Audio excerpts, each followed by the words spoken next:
The Lost Gospel of Mary Magdalene. In a world dominated by patriarchal power and political religion, one voice was buried, deliberately. She was not a sinner. She was a mystic. She was not a servant. She was the companion of Christ. And now, her truth is rising. Who was Mary Magdalene? Mary Magdalene is one of the most misunderstood figures in religious history. For centuries, she was portrayed as a former prostitute who was redeemed by Jesus. But this depiction has no basis in the canonical Gospels.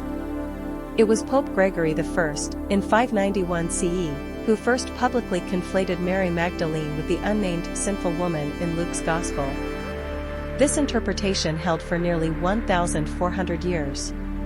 But long before that declaration, in hidden texts and banned scriptures, Mary Magdalene appears not as a repentant sinner, but as a spiritual leader, a revealer of deep knowledge, a Gnostic. In the Gospel of Philip, she is referred to as the companion of Jesus, using the word koinonos, which can mean partner, consort, or one who shares sacred union. The Gospel of Mary. Discovered in the late 19th century and dated to the 2nd century CE, the Gospel of Mary was part of the Gnostic texts buried in the sands of Egypt and uncovered in Nag Hammadi in 1945.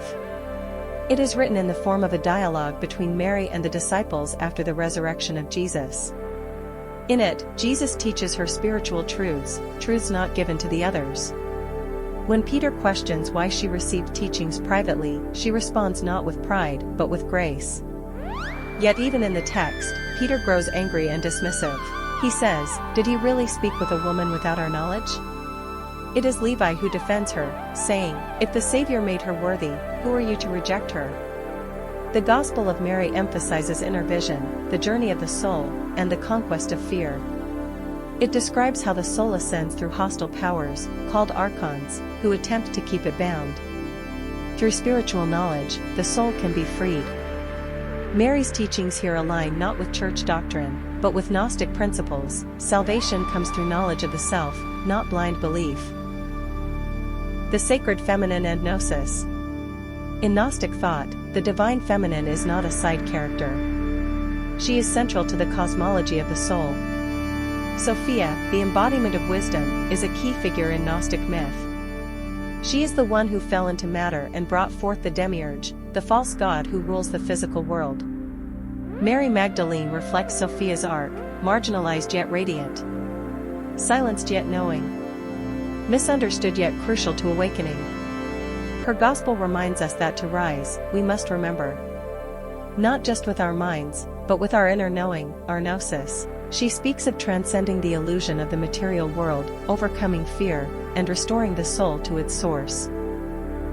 Mary and Yeshua, sacred union? Were Mary and Jesus lovers? Gnostic texts suggest something deeper than romance, hieros gamos, the sacred union. The Gospel of Philip says, "The companion of the Savior is Mary Magdalene." But Christ loved her more than all the disciples, and used to kiss her often on the mouth.